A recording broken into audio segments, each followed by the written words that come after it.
Buenas tardes. Agradecemos su presencia en este webinar de Universidad Levet. Está con nosotros el doctor Manuel Hernández Salazar. El doctor Salazar es neurocirujano, anterior jefe de la División de Neurociencias en el ISSSTE 20 de noviembre y profesor titular de Neurocirugía Funcional en Estereotaxia y Radiocirugía. El día de hoy, en colaboración con Universidad Levet, nos presenta el tema estimulación medular tónica de ráfaga y alta frecuencia en dolor neuropático.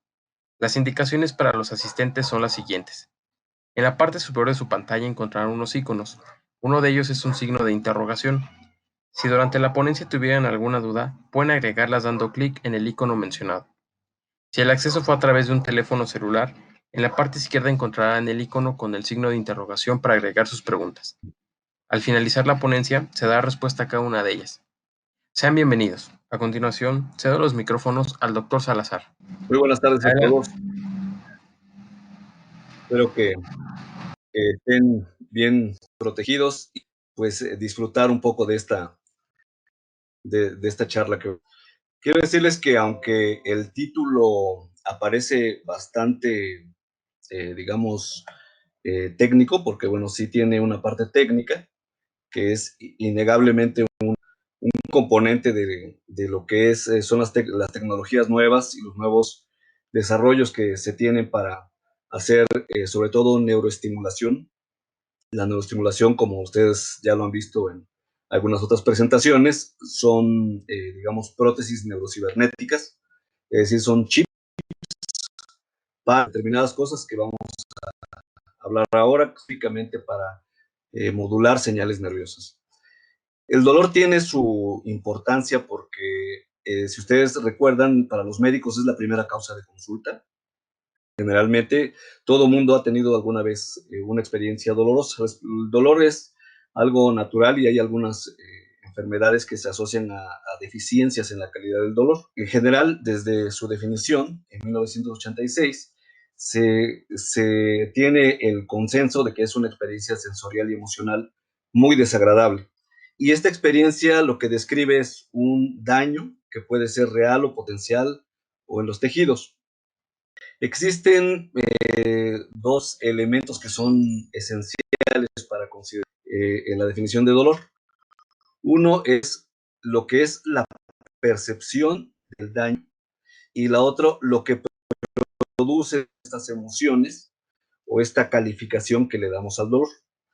La percepción sensorial, vamos a ver que tiene varias cosas que son importantes. Entonces nos podemos dar cuenta a través de la piel de mucho de esto. Entonces eso tiene que ver con la señal de transducción.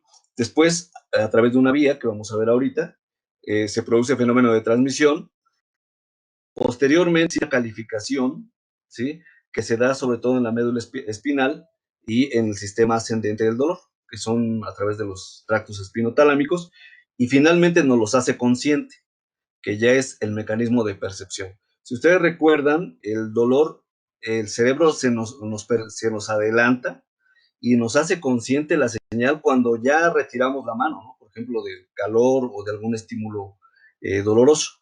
Con esto lo que quiero decir es que existe un retraso en la captura o en la señalización y se puede entonces tener una vía en la que encontramos principalmente fibras lentas. Este es un diagrama en donde estamos viendo lo que es la terminal nociceptora, que tiene un color rojo, y esta es la terminación táctil. Ambas son receptores nerviosos, van a través de un nervio, que es un nervio mixto, que son los nervios que van a las dermatomas, y estos a través del GRP, que es este ganglio de la raíz posterior. GRP es el codificador, es como un centro, es como un call center de los teléfonos actualmente, ¿no? O sea, distribuye las llamadas y califica las que son más importantes. Y entonces, en donde aparece esta primera modulación en este ganglio de la raíz dorsal, se da calificación. En este caso, estamos viendo un dibujo de lo que sería un corte de la médula espinal. Entonces, a esto, los que están ávidos de las neurociencias, creo que lo califican muy bien cuando llaman arco reflejo, ¿no?, que dicen que tiene una neurona alfa o una neurona C de entrada y tiene una neurona gamma que es diferente. Entonces, estos dos se permiten entrar a la parte que se ve en ese cuernito de la H. Esa H, que en algunos estudios, sobre todo de resonancia magnética, se describe como la Torre Eiffel, así se ve en una resonancia magnética, como una Torre Eiffel gris. En la parte posterior están las primeras láminas de Rexed. Si ustedes recuerdan, la laminación de la sustancia gris de Rexed está dividida en 10 láminas. Y las primeras láminas, sobre todo la sustancia gelatinosa de Rolando y la lámina número 1, envían esta flecha negra, bueno, este haz negro que atraviesa a través de esa H que se ve en medio, en donde está el conducto pendimario, esa ruedita blanca que está en medio, que es un vacío, es un conducto, porque bueno, obviamente está vacío, donde circula líquido cefalorraquídeo, y se encuentran neuronas grises de esta lámina 10, ascienden. Y entonces forman esto que se llama fibra por el haz espinotalámico.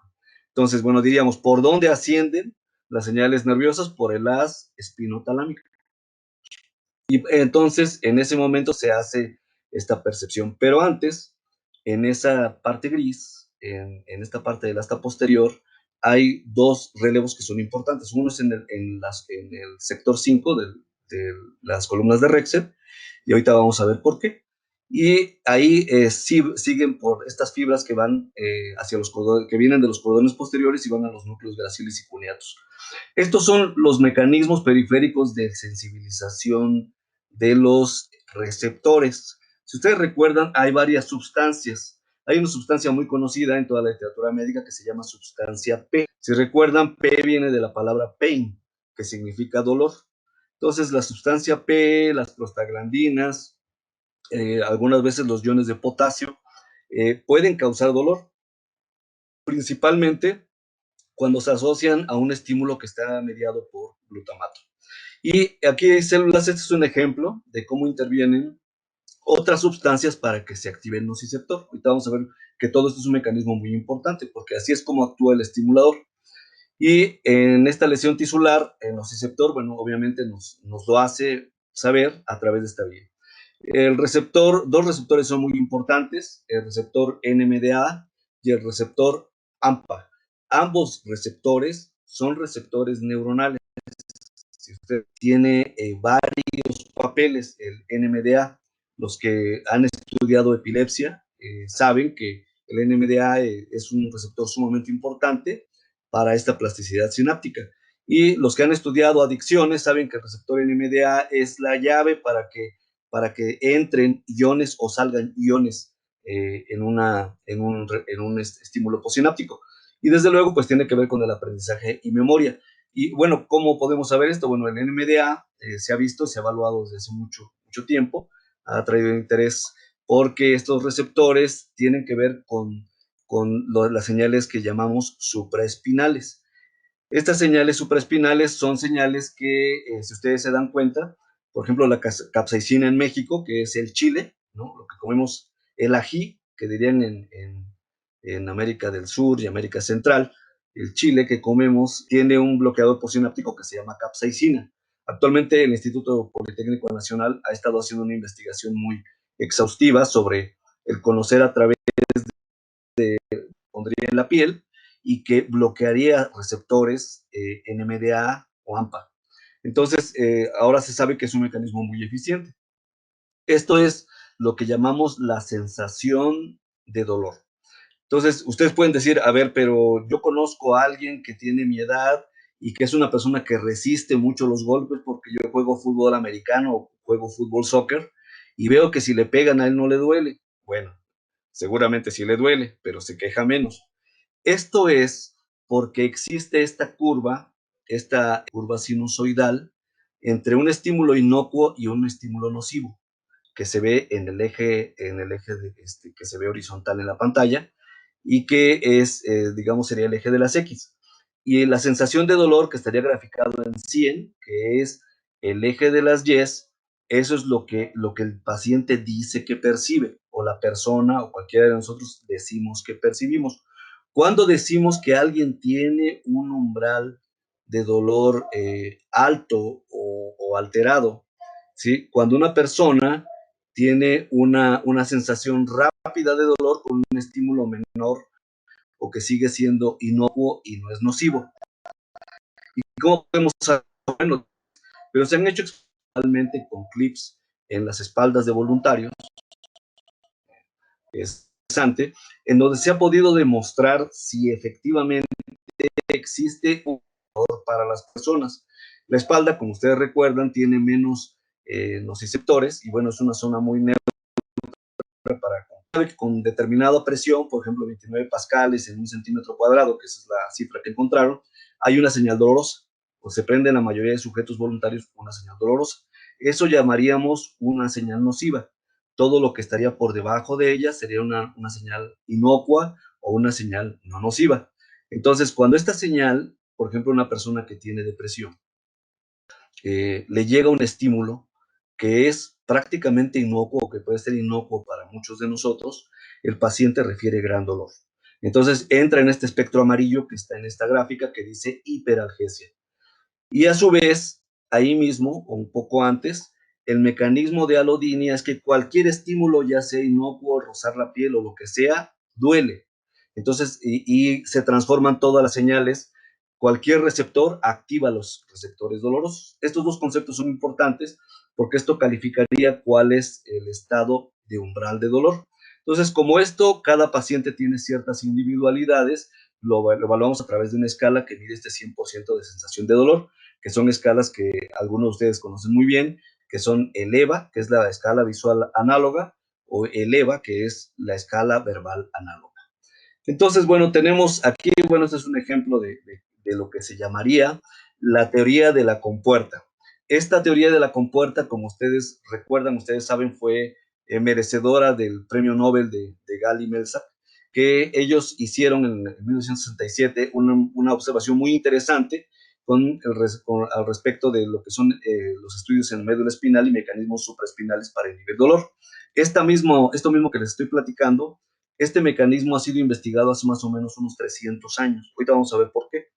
Pero es muy interesante porque Galvani, hace más de 100 años, tuvo una pelea por encontrar la parte eléctrica de este mecanismo doloroso. Tuvo una pelea con uno de sus grandes acérrimos rivales y él decía que la piel y que todo lo que es electricidad podría ser asimilado por el cuerpo. Y otro decía, no, no, no, solamente los componentes metálicos que podríamos tener en la piel. Entonces había una discusión muy grande. En 1967, Wally y Melzack hicieron esta teoría en donde estamos viendo, si ustedes ven que dice S y L, hay una forma de activar estas fibras, o sea, para producir lo que se llama P, que es dolor.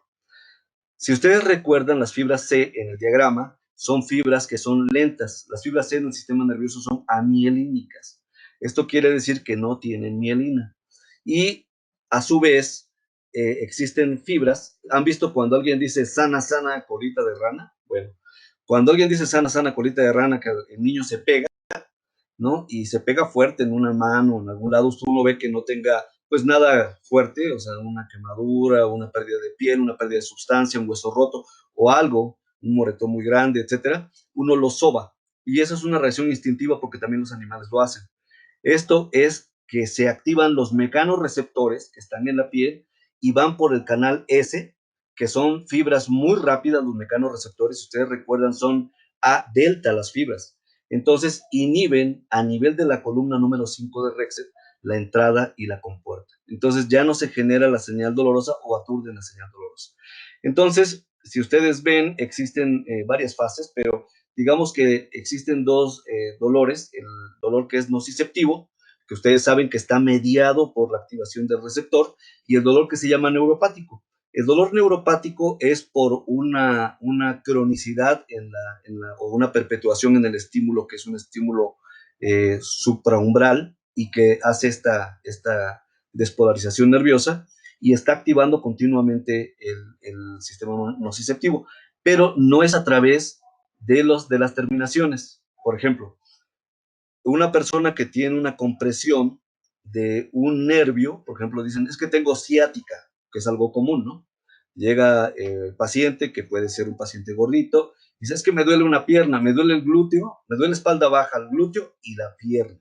Y si tiene esto, muy probablemente ustedes dirían, bueno, podría tener una neuropatía femoral, que eso es un poco extraño, pero podría tener una compresión ciática, y más que ciática, arriba, en el sistema por arriba de lo que sería el tronco ciático, podría tener una compresión de una vértebra lumbar, pero como una compresión de o sea, la vértebra que protruyó su disco, se deshidrató este disco y protruyó y está contactando un nervio, produjo dolor.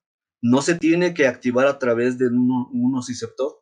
Sí, pero el dolor neuropático es capaz de activar el dolor a través de la compresión de un nervio. Entonces son diferentes dolores. El dolor por cáncer, bueno, tiene otros componentes, generalmente tiene los dos componentes, puede ser nociceptivo, puede ser neuropático, y generalmente genera un dolor que se llama mixto. Conociendo lo que es eh,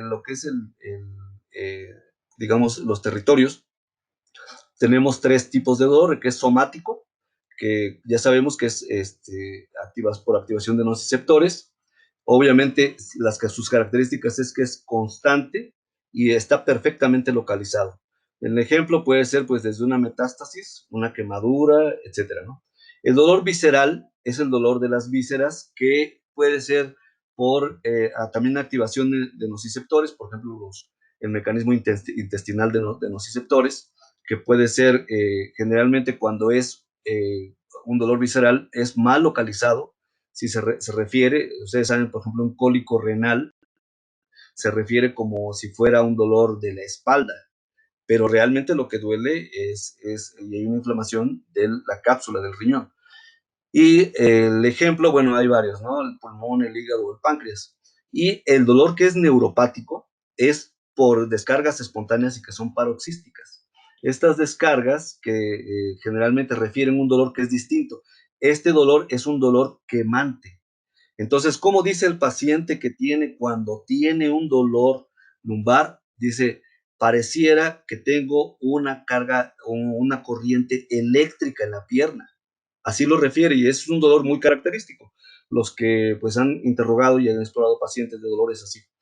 Entonces, aquí vemos el dolor en los Estados Unidos, sobre todo después de que nació un concepto que se llama espalda del ferrocarrilero, creó, digamos, el concepto que se llama espalda baja. Y entonces empezó a hacer una indemnización de personas que trabajaban en el ferrocarril y trabajaban con vigas de 1700, y empezaba a darles incapacidad. Ahí nacieron las incapacidades médicas por constatar que efectivamente existía una lesión en la espalda. Entonces se hizo muy famoso, y en los Estados Unidos y en todo el mundo generalmente tenemos un precio por pues, caminar de pie, y que esto afecta principalmente lo que son las vértebras lumbares, que se aproximan a lo que es el sitio máximo de carga, como está el eje de la cadera. Entonces podríamos decir que en el esquema A, B, C, D y E son esos dolores. Uno es un dolor que es radicular en A, o una percepción de toque eléctrico. Entonces tenemos hablando de un paciente que tiene una alteración que es nociceptiva axial. El dolor B sería un dolor que sería neuropático axial. Ven que es difuso, es neuropático, sería una compresión. Probablemente en el dolor C es, digamos, un dolor que comparte este dolor neuropático, pero que también se extiende a la pierna.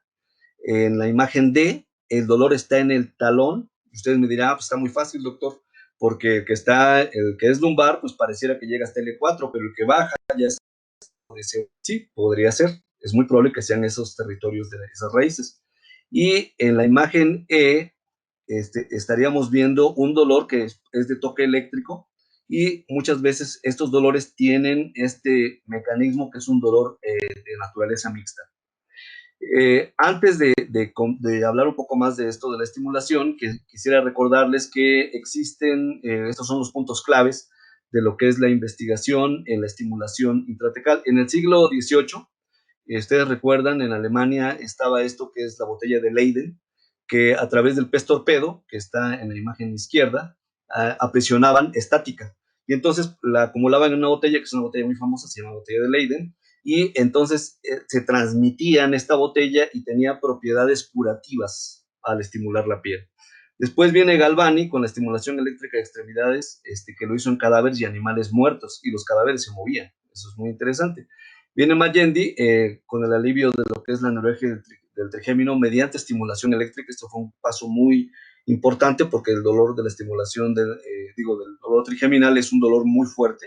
Es un dolor que el paciente quisiera morir, o sea, muchas veces tienen hasta ideación suicida, porque es un dolor sumamente intenso. Y entonces empezó a trabajar con cables eléctricos para causar una estimulación eléctrica. Duchenne después hizo una explicación muy grande de la electricidad, de los que hacían disecciones también, y bueno, vinieron muchos otros. Aquí lo importante es que ahí existen las primeras implantaciones de lo que son estimuladores y bombas realizadas de forma experimental. Y tenemos esto que serían las primeras bombas que se implantaron, generalmente fueron en animales, pero desde la primera que se hizo en 1884 por Corning, le causaban lesiones a los animales, y ustedes dicen, bueno, ¿y cómo lo hacían?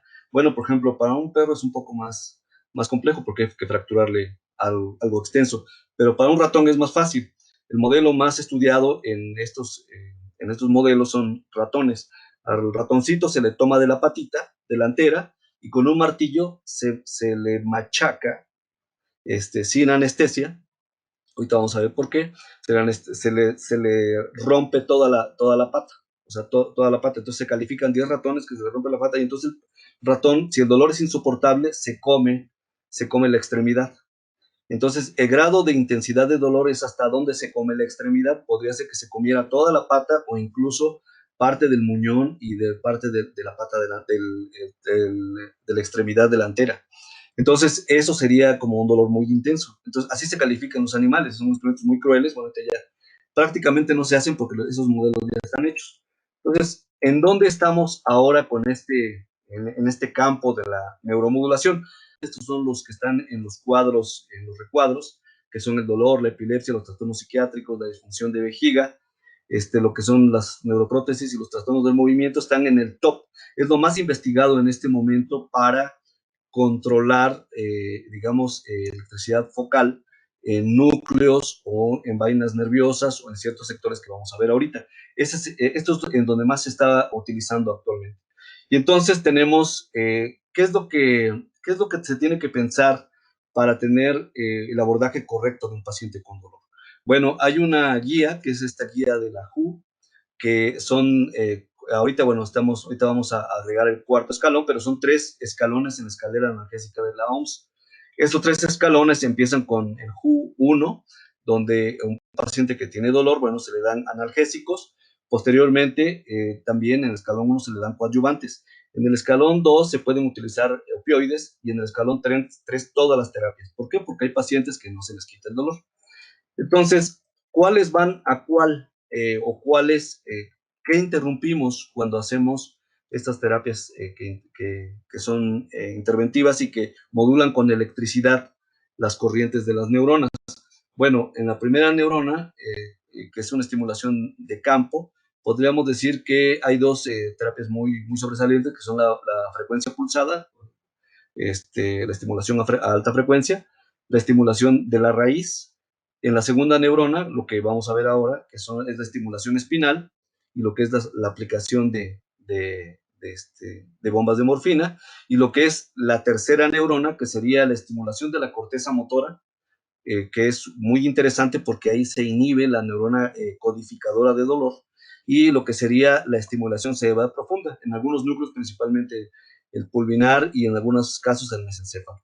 Entonces, esto lo vamos a ver también un poco más adelante. Estos son algunos dispositivos que les quería mostrar cómo han ido evolucionando, desde los que son de 2 electrodos hasta actualmente estos que tienen 8, y el arreglo que les voy a mostrar más al rato, en un momento más, es un arreglo que tiene 16 electrodos. Los electrodos que tienen 8 electrodos, como ustedes saben, por cada línea de electrodo. Pero si ustedes ponen una Y, bueno, pues pueden darse cuenta de que se puede ampliar esto, ¿no? Y hacer como estos electrodos que llamamos de paleta, que son, ustedes ven la superficie de electrodos de estos botones, pues son grandes, ¿no? y los que están a la derecha son electrodos que son delgados. Esos cilindritos dirían, bueno, pues la superficie es diferente, claro que es diferente. Ambos están adheridos a la duramadre espinal, como se ve en el dibujo, que está a la derecha, pero tienen bastante expansión de la zona estimular. Esto lo vamos a ver con unos ejemplos. Ha habido varias comparaciones entre lo que es la estimulación tónica y la estimulación de alta frecuencia. Generalmente se han estimulado en dos tipos de pacientes, los que tienen dolor regional complejo y los que tienen espalda fallida. Y los de espalda fallida son de especial interés para nosotros porque tienen esta característica que es muy frecuente en países muy desarrollados donde a un paciente lo operamos y no está tan bien indicado operarlo de la columna muchas veces. Es decir, como ustedes vieron, existen varios elementos que causan un síndrome doloroso. Actualmente hay muchos colegios en todo el mundo, aquí en México hay muchos especialistas, se está creando la especialidad en cirugía vertebral, solamente en cirugía vertebral, porque es un problema de dinero muy grande. Es decir, cuándo un paciente se tiene que operar y cuándo va solamente a terapias iniciales. Eso depende mucho del expertise del médico. ¿Qué tanto está familiarizado el médico con digamos, con las terapias y qué tanto o qué tantos pacientes implanta durante un año? Esto es una cosa muy importante porque tiene que ver con el feeling o con el sentimiento que tiene, la experiencia que tiene el cirujano a la hora de elegir un paciente quirúrgico. Si ustedes ven, los pacientes que tienen una cirugía fallida, la primera pues es de oro, ¿verdad? Porque posteriormente los pacientes tienen menos eficacia cuando tienen este problema de espalda fallida. La primera cirugía es una cirugía idónea para combatir y corregir de primera instancia el problema. Este es un algoritmo que a mí me pareció muy interesante, lo hizo el profesor Kolousakis, él fue presidente de la Sociedad Mundial de Dolor hace unos años, y él decía que si el dolor es radicular monosegmental, se tiene que hacer una prueba, digamos un ensayo de alta frecuencia. Si el dolor es radicular axial, se puede hacer una estimulación o se puede hacer un ensayo o se le puede aplicar radiofrecuencia. Y si es multifocal, podría ir directamente al implante de lo que es una bomba de morfina. Y para todos ellos, el IPG, que es una alternativa, es la estimulación de los cordones posteriores. Entonces vamos a ver cuáles son estos cordones posteriores. Aquí les quiero mostrar nada más un poco, porque lo vamos a ver aquí. Esto es una técnica de Subokawa para poner un estimulador en la corteza motora. A veces lo hemos puesto con estereotaxia y el paciente está despierto. Ahí estamos con uno de los fellows y estamos viendo que efectivamente la respuesta del paciente sea dolorosa para colocar o ubicar ahí digamos, la parrilla de duelo. Entonces tenemos muchas terapias, ahí se ve, este es un electrodo como queda en el campo operatorio, en la fotografía del lado izquierdo, en la parte superior, está viendo, bueno, la duramadre craneal entre lo que es el área 4 y 6, y ven cómo se extiende un poquito hacia abajo, en la placa, en la radiografía del lado derecho, se alcanza a ver que la paleta está prácticamente en el área vertical central abarca una parte de lo que sería el área motora y una parte del área somatosensorial. Y lo que están viendo, el cablecito que está colgando atrás, es el conector o la extensión. Quiero mostrarles cómo cómo mostramos la experiencia de muchos pacientes que hemos implantado. Tenemos 79 pacientes que se les hizo un implante espinal y que estos pacientes con estimulación espinal pues también pueden llegar a tener, y nosotros somos muy cuidadosos de cuidar que no tengan o que si tienen una complicación, quitarles o hacer una adecuación. Hemos tenido que recolocar el generador, hemos tenido que explantar a un paciente y eso es un motivo muy interesante de alguna charla porque la explantación es todo un tema de estos pacientes. Es una cosa bien complicada y bien difícil, por eso hay que seleccionar muy bien el caso y hay que tener una muy buena técnica desde la primera vez que se implante. Y publicamos hace unos años este artículo aquí en México sobre la evaluación clínica de la respuesta dolorosa y lo que llamamos SF36, que es la calidad de vida de los pacientes. Entonces tenemos ahí un esquema muy sencillo que lo pusimos también para mostrar cómo son las vías ascendentes y descendentes del dolor.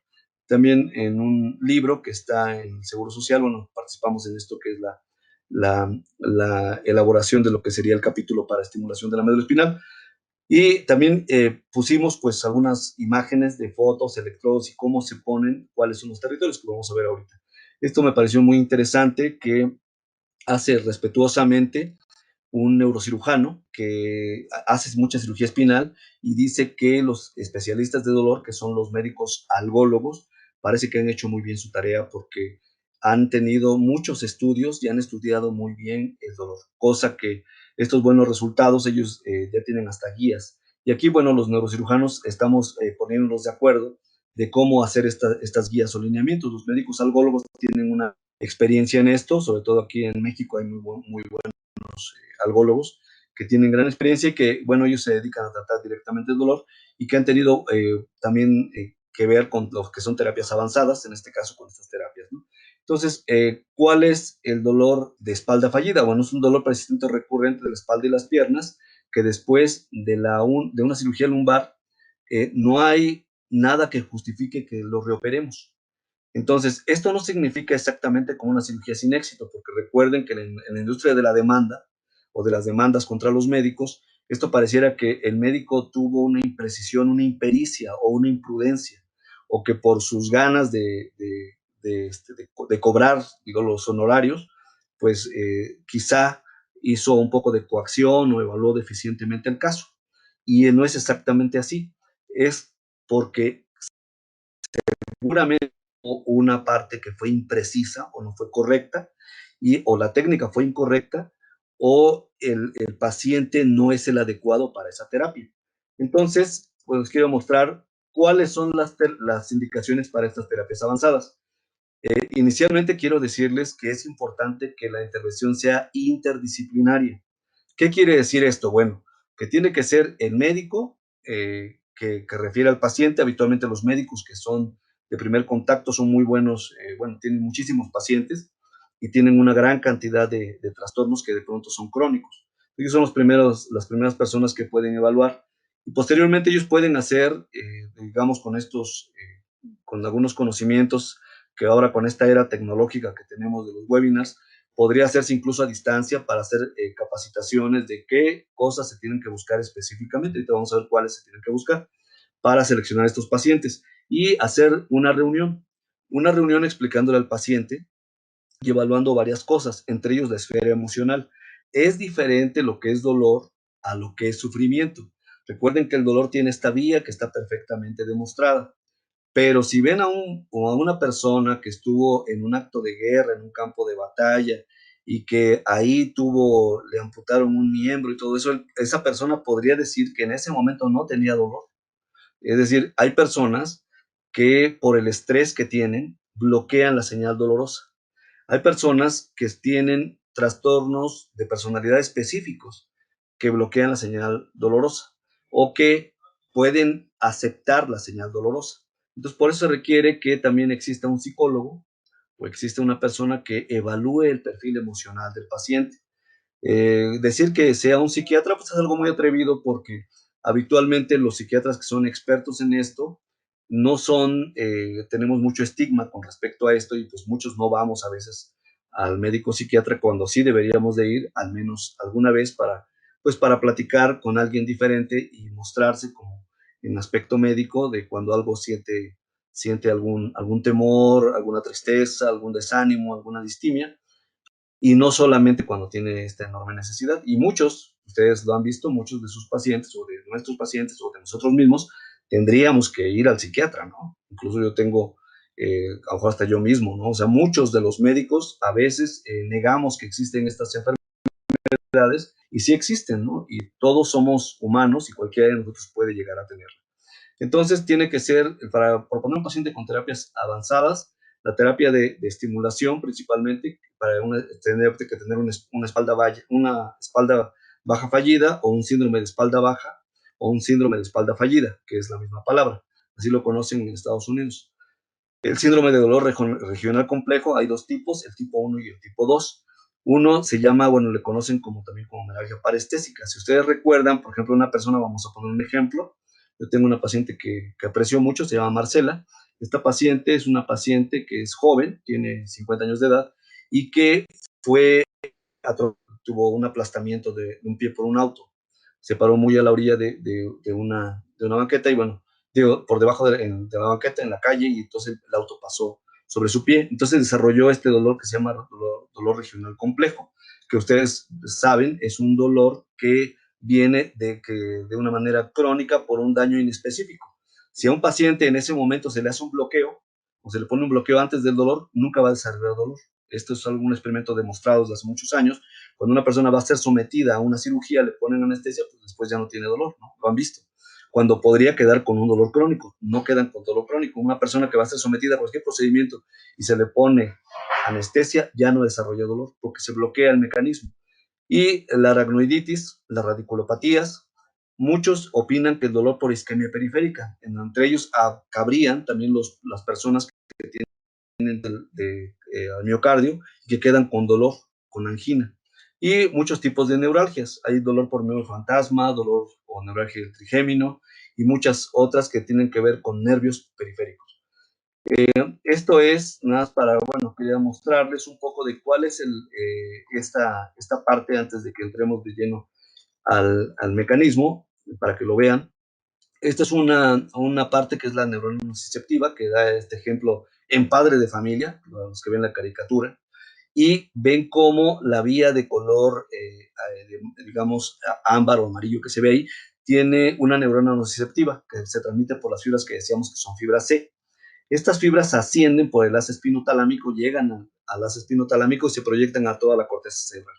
¿Quién califica el dolor? Bueno, ustedes saben que la ínsula califica el dolor, bueno, del tálamo hacia la corteza, la ínsula y el lóbulo frontal.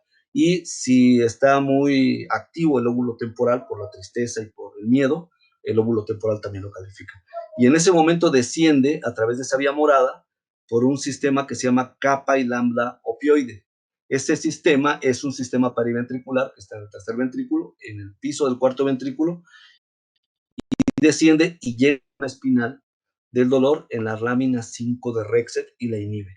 Y aquí estamos viendo ejemplificado esto de lo que son la parte de los cordones posteriores que decíamos, estas zonas que se activan y posteriormente incluso pueden provocar flexión, extensión de una extremidad, y cuando nos damos cuenta ya retiramos la mano o el brazo de la zona que estaba con temperatura muy alta, etcétera, y nos damos cuenta de que era dolorosa, ¿no? Es una señal tardía, porque se activa como arco reflejo también. Y aquí estamos viendo cómo participa el ganglio de la raíz dorsal. Sabemos de todo esto que decíamos en padre de familia, es este mecanismo que se ve aquí y que asciende, y que decíamos lo que se ve en color rosa en la imagen de centro gris. Estos son una parte de los núcleos del RAFE, una parte del tálamo y una parte del cíngulo anterior y la ínsula. Y entonces, pues, no tenemos la expresión dolorosa. Estas son las zonas más elocuentes que hay en el sistema nervioso, en el cerebro, prácticamente en la corteza cerebral, y que discriminan sensaciones y que nos hacen sentir o que pasan de un estado a otro muy rápidamente. Entonces, el dolor crónico, como sabemos, es costoso, es un dolor que incapacita a muchas personas. No excluimos a las personas por cáncer, porque el cáncer es muy doloroso y se calcula que son más o menos 100 millones de dólares en los Estados Unidos. O sea, es una cantidad de dinero muy grande, ¿no? Entonces, para este dolor, aquí tenemos los factores que son los laborales. Habitualmente tenemos que ver que tengan, si tienen un empleo estable, si tienen un empleo de tiempo completo, si tienen una satisfacción por el empleo. Obviamente, si no tienen estos empleos precario, temporal, o tienen que cargar objetos, o permanecen sentados o de pie mucho tiempo, son factores importantes. El tipo de dolor, que son los factores que se llaman premórbidos, que son que comience de una manera, digamos, brusca, que sea precisa y que tenga una evolución de menos de un mes. Pero si el dolor es un dolor que empezó insidiosamente y es difuso, es de muy con el trabajo, ese es un factor que nos debe de poner en alerta, porque podría ser que no le ayudáramos al paciente si tuviera estos factores negativos premórbidos. Los factores personales, sabemos que si tiene un nivel bajo de estrés, o sea, bueno, si obviamente esto del estrés es algo muy relativo, ustedes lo saben. El estrés tiene que ver con la codificación de esta ansiedad que tenemos todos y que nos pondría en dos límites. Uno que es en la parte superior, los que tienen mucho estrés, que los conocemos como neuróticos, y que estas personas tienen, pues generalmente son personas que fueron muy alegres, fueron personas muy rápidas, que fueron personas muy activas y que son personas que tienen inestabilidad porque, bueno, están acostumbradas a estas recompensas. Y entonces las personas que de alguna manera son un poco más emocionalmente más reservadas, un poco más tímidas, son mucho más estables. Entonces, digamos que el nivel de estrés, bueno, es una cosa un poco relativa, pero las personas que tienen, son reservadas y todo eso también pueden llegar a manejar por factores específicos un nivel alto de estrés. Y digamos que si su vida es sedentaria y tienen sobrepeso, pues son dos factores que son importantes. ¿Cuándo tenemos que hacer una cirugía de columna? North en 1996 decía, cuando ya todos los tratamientos hayan fallado, o cuando hay un déficit sensitivo, o cuando hay una caudequina, que es un atrapamiento, ¿no? Entonces, tenemos que ser muy cuidadosos para esta selección. La sintomatología generalmente tiene que decirnos muy claramente que es un dolor de tipo radicular, que hay una inestabilidad segmentaria. Pero si un paciente ustedes lo van a operar porque le van a poner una instrumentación y el seguro también lo cubre, pues también le ponen un estimulador, porque a lo mejor el dolor no se le quita, ¿verdad? Porque es muy probable que este paciente siga con dolor.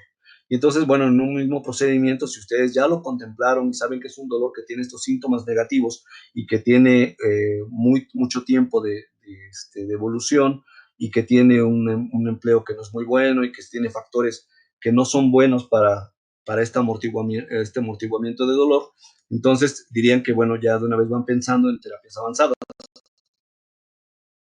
que son la ansiedad, la depresión, la somatización y los que son catastrofistas, ¿no? Y bueno, en algunos casos también hay que pensar en los que tienen cierta ganancia laboral, que eso, bueno, en los que hemos tenido trabajo en el sector público sabemos que existe mucho. El diagnóstico de alcohol, bueno, es alcológico o de dolor es en cuanto al cuadro clínico, la exploración. Obviamente tiene que estar bien de los estudios de laboratorio. Si encontramos alguna alteración, sobre todo hematológica, bueno, tenemos que estudiarla. Los estudios electrofisiológicos. ¿Qué es esto? Bueno, pérdida del reflejo F, principalmente, en lo que son los potenciales evocados.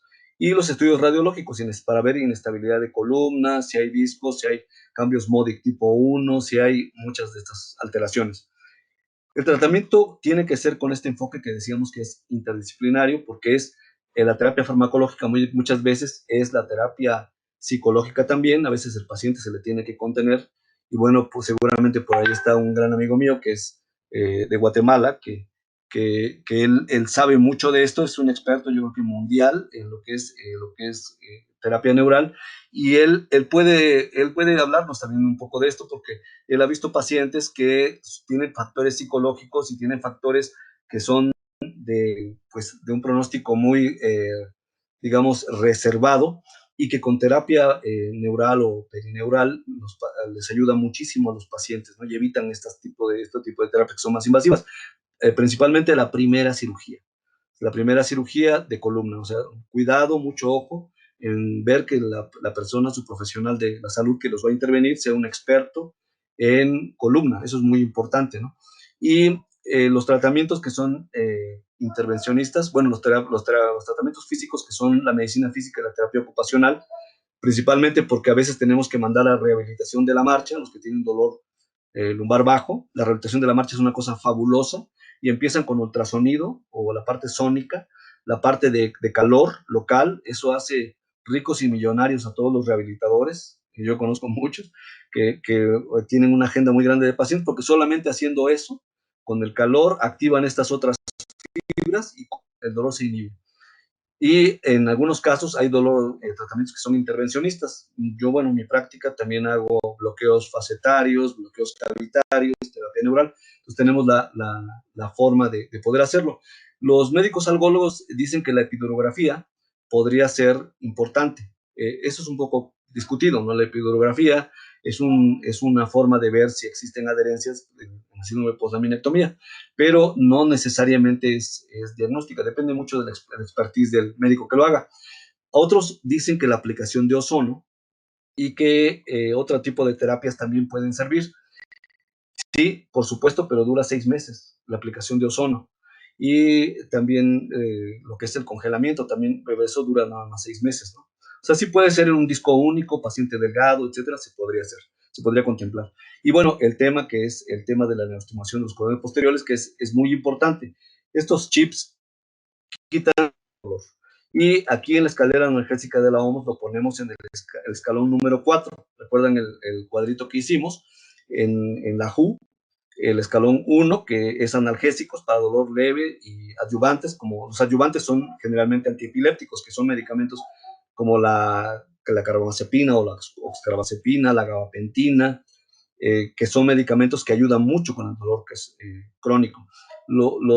Algunos opioides en el escalón número 2, que son, digamos, de poder intermedio, o unos no opioides con adyuvantes, se le agregan a los analgésicos. Y en el escalón número 3, los opioides potentes, ¿no? Que son medicamentos muy fuertes que causan, su primer problema es que causan dependencia.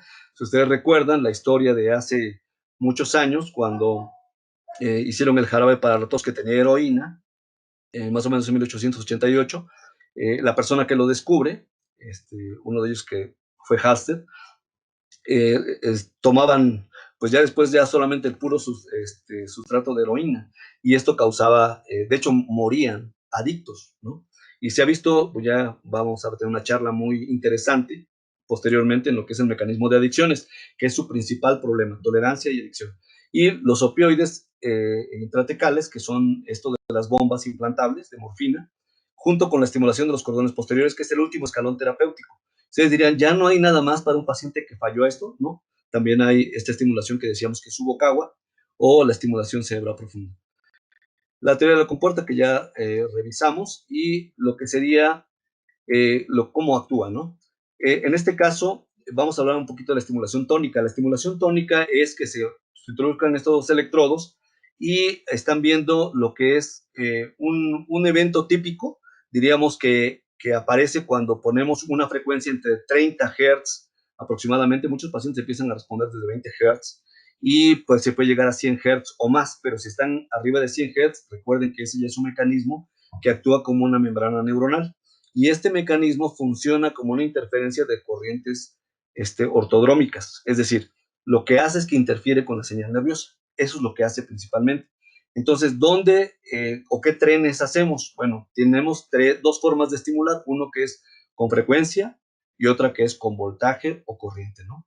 Entonces, la que es con frecuencia va entre 20, 30 Hz, que tenemos una respuesta adecuada, lo subimos algunas veces a 40, en raros casos 50, 60 y hasta 100, eso es muy raro. Y lo que es la amplitud puede ser en volts o puede ser en miliamperes. Y en volts tenemos una estimulación estándar. ¿Qué les parece para enfermedad de Parkinson? Que va entre 2.5 y 3.5 a nivel mundial. Bueno, este es todavía menos, es entre 1.5, pero puede llegar hasta 8.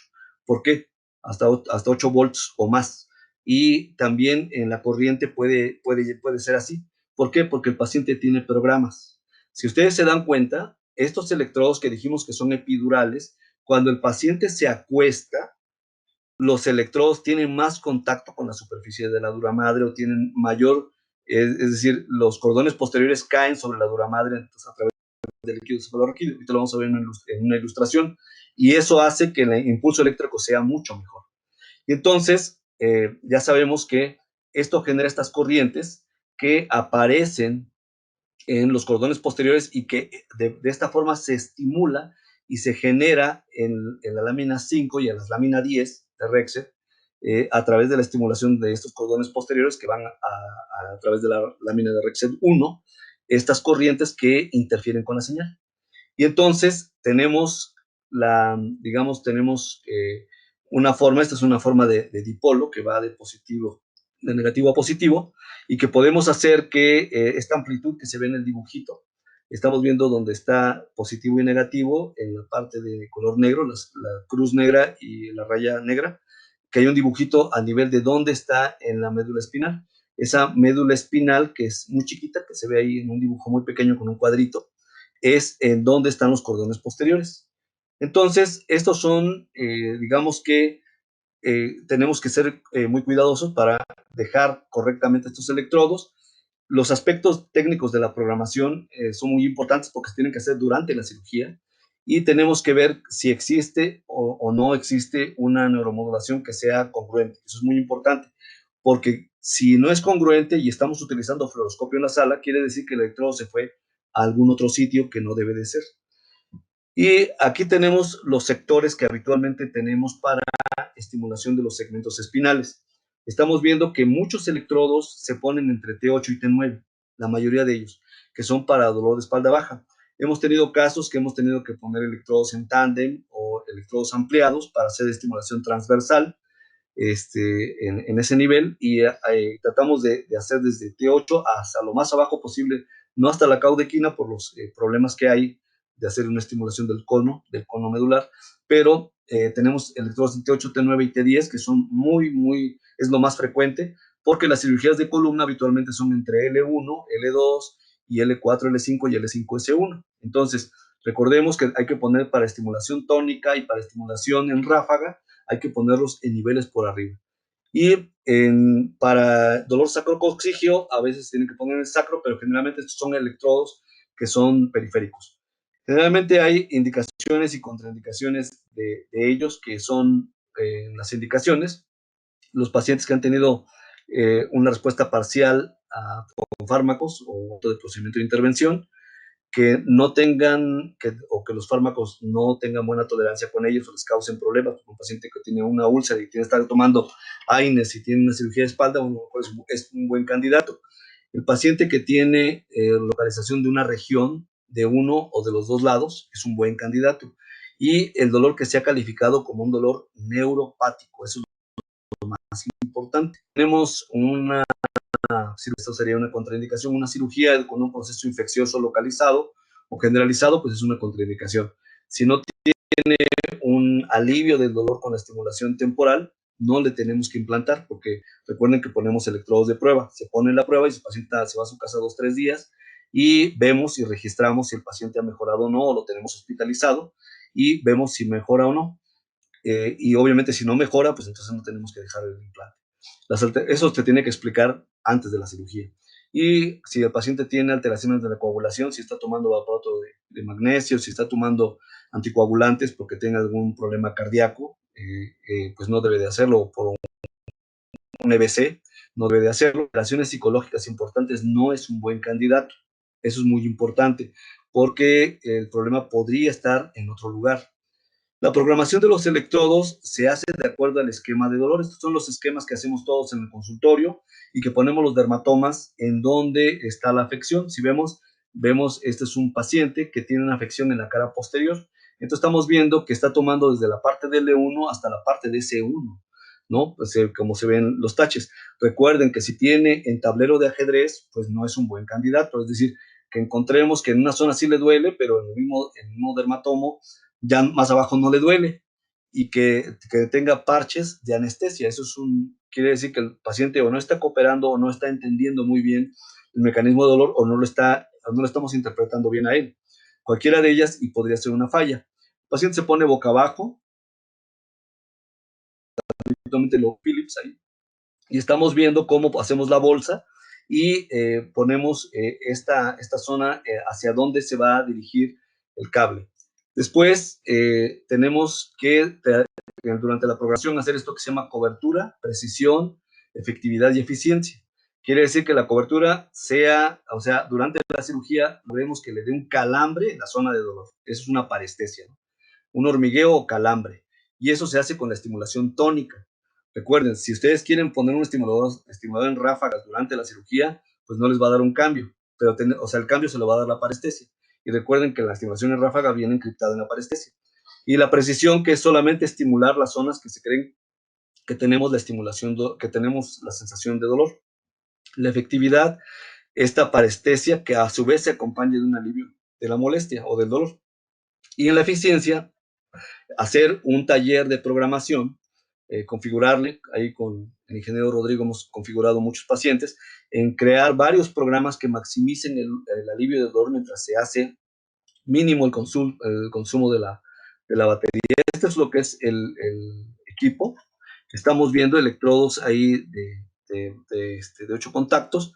Estamos viendo la programadora y el lector que trae el paciente. Esto es parte del equipo que tiene el paciente y que, bueno, ahí esta es la mochila con la que porta. Y ahí tenemos algunos que son estas fuentes para el estimulador. Y entonces en la fuente, pues ya con la neuroextensión lo dejamos de esta manera. Ahí están los electrodos colocados, si están viendo, ahí están aproximadamente T8, T9, y estamos viendo dos bandas de electrodos. Estamos viendo electrodos que están, estos son electrodos octapolares, están perfectamente centrales, prácticamente como marca el libro. Ahí estamos viendo unos electrodos cervicales, que también son octapolares, y estamos viendo aquí cuáles son las formas de colocar estos electrodos. Ponemos un electrodo percutáneo digamos, en esta disposición. Algunos de paleta nos ayudan mucho a tener una cobertura de las dos piernas. Y estas configuraciones pueden hacer que ahí sí tengamos una anestesia que sea más selectiva entre más contactos pongamos espinales. Esta es una forma que se llama epiducer, que es para la paleta percutánea, que sujeta muy bien la guía.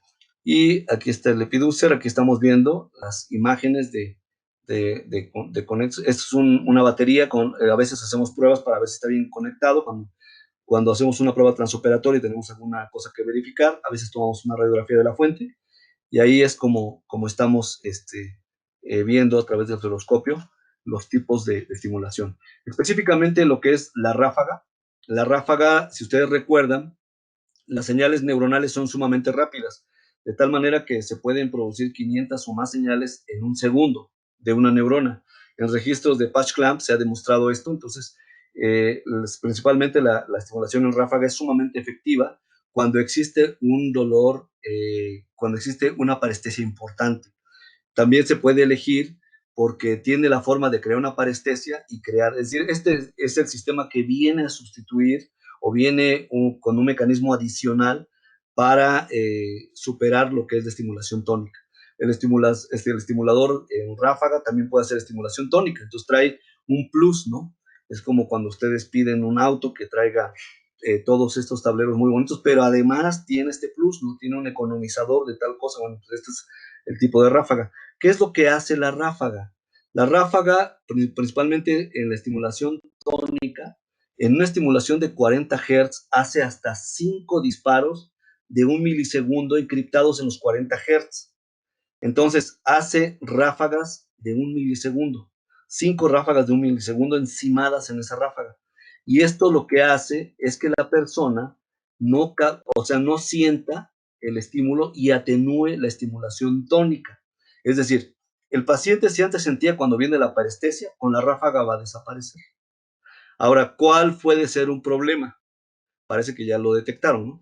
Que el paciente solamente cuando tiene la estimulación tónica sienta que tiene la estimulación. Porque a veces el paciente dice, oiga, pienso que está apagado.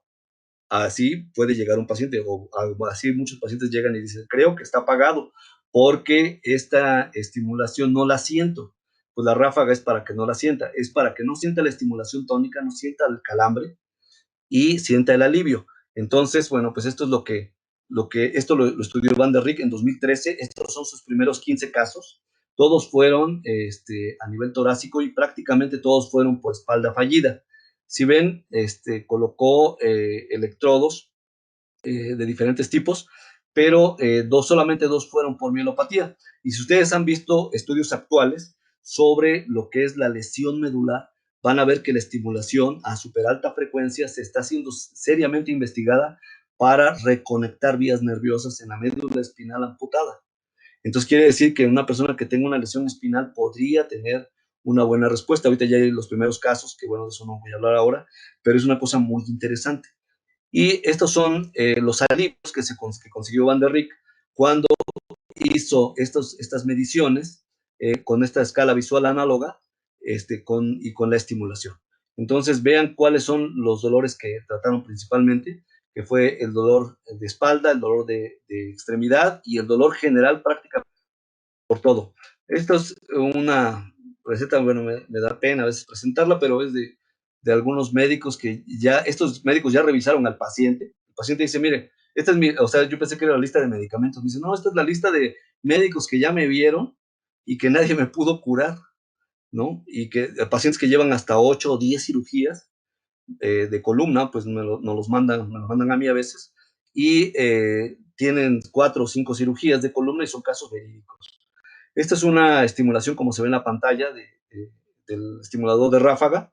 Si ven, es una preciosidad porque esta es una pantalla súper compatible, y vean cómo puede hacer estas amplitudes de 1 miliamper, puede hacer esta frecuencia de la ráfaga de son 500 Hz o más, 1000 Hz, puede subir más y avienta hasta 5 disparos dentro de estas ráfagas. Esta es una hoja que pues del ingeniero de Rodrigo Ramírez, que luego él nos ha apoyado muchísimo en todo esto, y que pues con él hemos también implantado pacientes, muchos pacientes, y que bueno, tenemos, él ya sabe más o menos cómo hacer este taller de estimulaciones, ya sabe, ya nada más sabe que con el pulgar arriba le decimos enciéndelo, otro pulgar o le decimos a un miliamper, o sea, ya tenemos un código.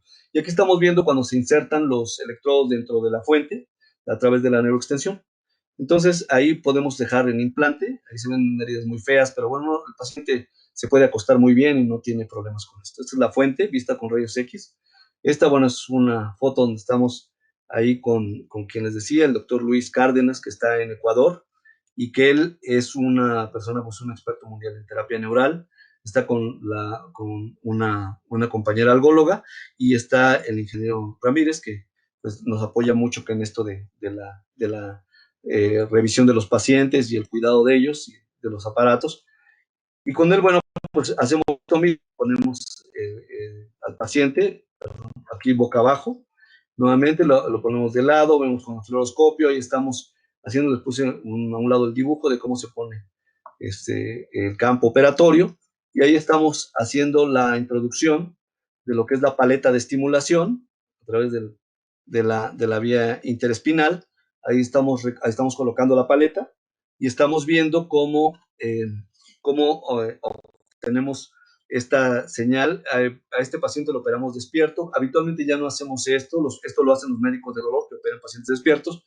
A mí me parece algo muy oportuno y muy bueno.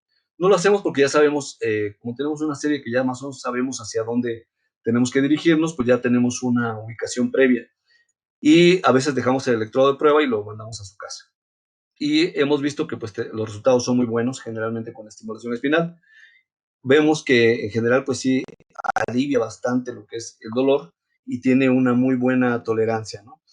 Esta es la forma de que se ponen los conectores. Vean en la imagen que están viendo, son 2 dedos del cirujano, y que tenemos ahí uno de los conectores. Entonces, pues son conectores un poco más antiguos. Los conectores ahora son muy modernos, son muy pequeños, y que tenemos forma de estimular. Esta es lo que es la estimulación en ráfaga. Este artículo es de 2018, que es en los pacientes que se estimularon en ráfaga en un estudio en Australia, en Nueva Zelanda, perdón, y nos hicieron un modelo de cómo creen que están haciendo vean cómo se pone estas ráfagas encimadas en la gráfica de abajo que está entre el estímulo.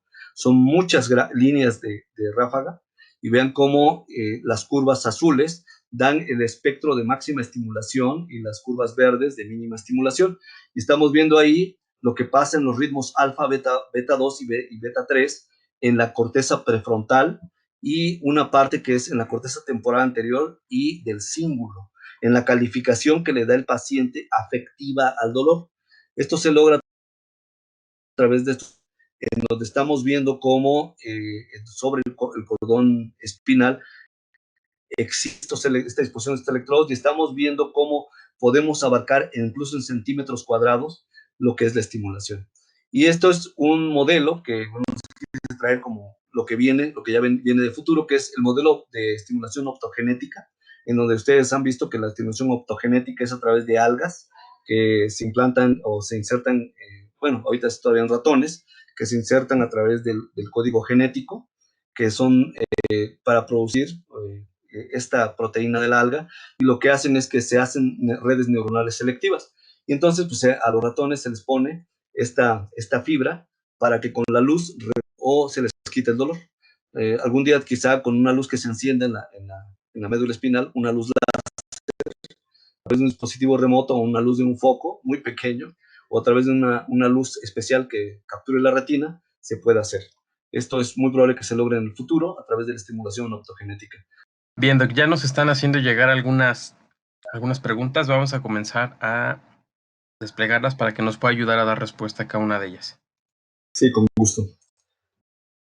Bien, tenemos la primera de ellas. La hace Juan Chávez, nos dice, ¿cuáles son las características del dolor neuropático en pacientes con diabetes? Claro. Pero hay que recordar que los pacientes que tienen diabetes tienen una alteración de la microcirculación. Y para eso, pues, tenemos ahí un mecanismo inflamatorio y oclusivo de lo que es la vasa nervorum. Y en esto de la vasa nervorum afecta principalmente la parte distal en la diabetes, así como se afecta la retina y se afecta el sistema renal, porque son vasos muy pequeños, también los de la piel que están en zonas alejadas. ¿En dónde principalmente? Bueno, en las piernas, ¿no?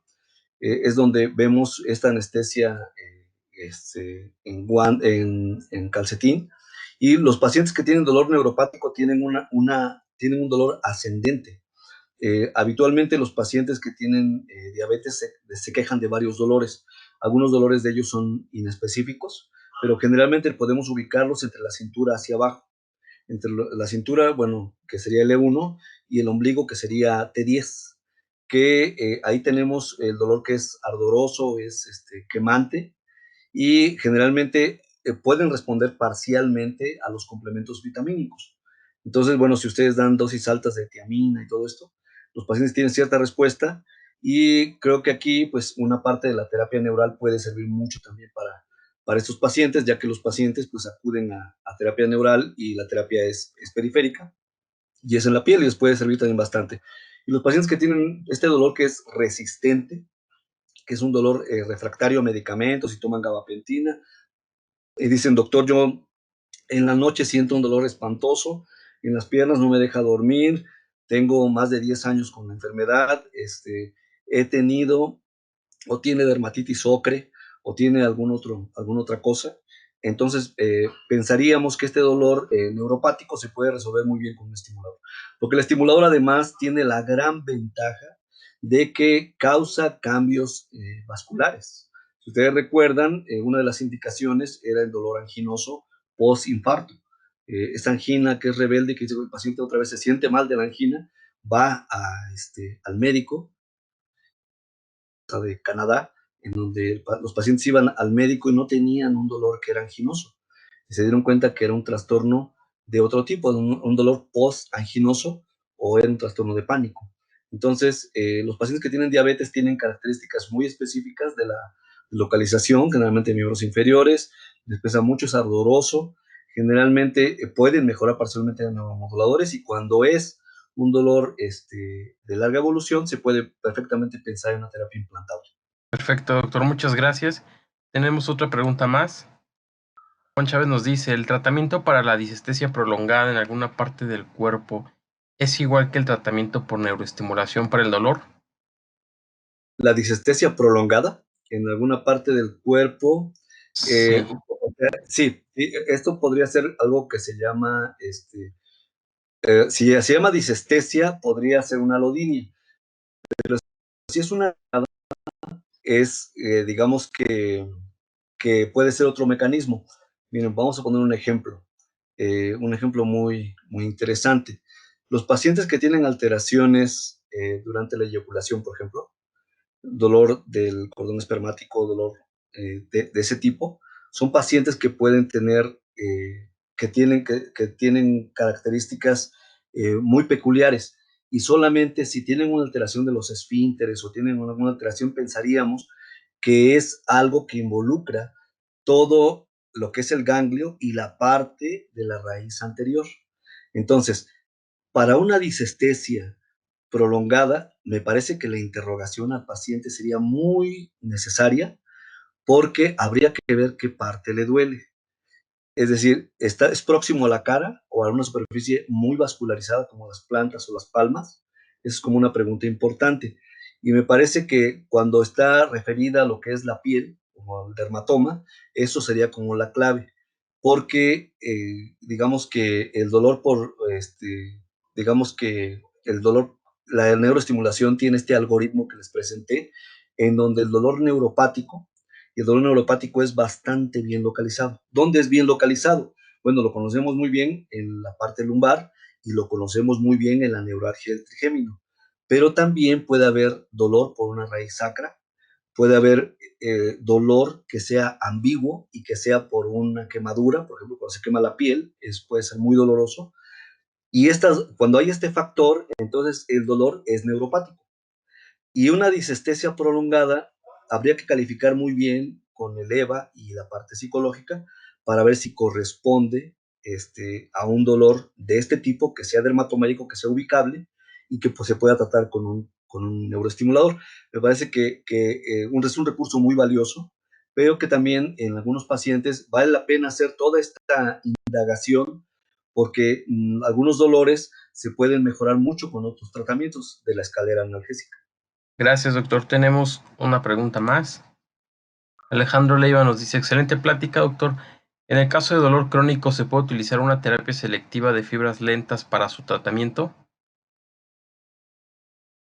Bueno, en el caso de dolor crónico, habitualmente, recordemos que lo que se hace, recuerden que hacemos tratamientos que van, decíamos, hacia la primera neurona y hacia la segunda neurona. Es decir, en el caso de dolor crónico, muchas personas podrían comenzar con lo que es estimulación a frecuencias en una terapia que sea crónica, o sea, que el paciente venga y utilice terapias de ultrasónicas, por ejemplo, o terapias con los médicos algólogos utilizan muchos bloqueos, ¿no? En los dolores crónicos, estos dolores, digamos, con tratamientos que son cavitarios o que son hacia los ganglios de la raíz dorsal o que son hacia las cavidades neurales, son muy efectivos. Por ejemplo, ponemos el ejemplo del bloqueo facetario, ¿no?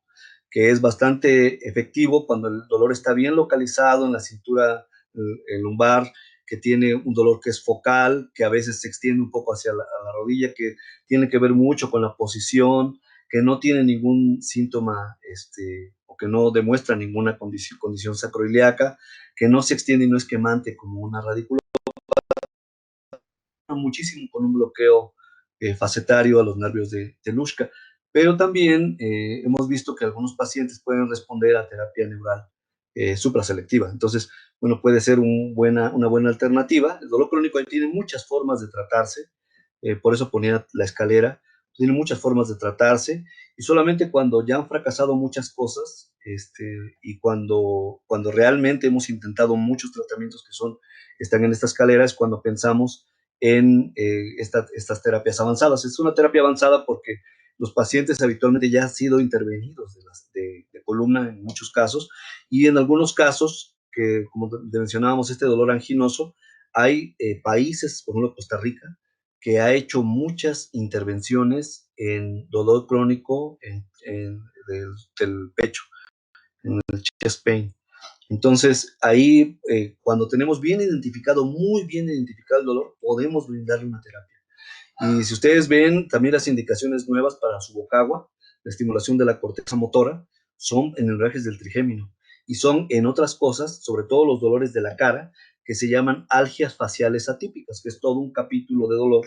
Las algias faciales atípicas, donde el dolor es en la cara. Recuerden que tiene dos inervaciones, las del trigémino que van hacia adelante y las de lo que son C1 y perdón, C2, que son el nervio occipital mayor y menor, que están a nivel de la raíz de C2, que es la inervación posterior. C1, si ustedes recuerdan, no tiene representación en el cuerpo humano. Entonces, esta parte de la cara es muy interesante y se refiere como si fuera un conjunto que tiene que ver con el complejo del núcleo trigémino. Entonces, quizá la pregunta es si es un dolor facial, tratarlo como una algia facial atípica. Si es un dolor localizado en algún sector que tenga un origen que sea claramente dermatomérico, tratarlo como un dolor local. Gracias, doctor. Bien, ya no tenemos más preguntas, ¿no? Ya no hay más comentarios tampoco. Bien, doctor, ¿algún comentario final que nos quisiera agregar? Sí, bueno, quisiera recordarles que existe en nuestras, como médicos y nuestras cercanías, una parte de lo que llamamos la oración de Maimónides. Maimónides fue un médico muy prestigiado, y que él decía que nunca me debo de olvidar de mi semejante. O sea, el médico y el paciente son prácticamente el mismo, solo que una vez le toca a uno estar enfrente del escritorio y otro detrás del escritorio, y nunca me debo de olvidar de él porque es mi semejante. Y este mecanismo de empatía es como podemos buscar una muy buena solución para cada caso, para cada paciente, y sabemos ahora que existen estas tecnologías nuevas, pues más aún con una gran cantidad, un abanico muy amplio de posibilidades. Muchas gracias. Gracias, doctor. Bien, nuevamente agradecemos la participación a todos nuestros asistentes y damos nuestro reconocimiento y felicitación al doctor Manuel Hernández Salazar por su excelente participación. A nuestros asistentes médicos los invitamos a contestar una breve encuesta que aparecerá al finalizar la sesión y los invitamos a que estén pendientes de próximos webinars. Hasta luego.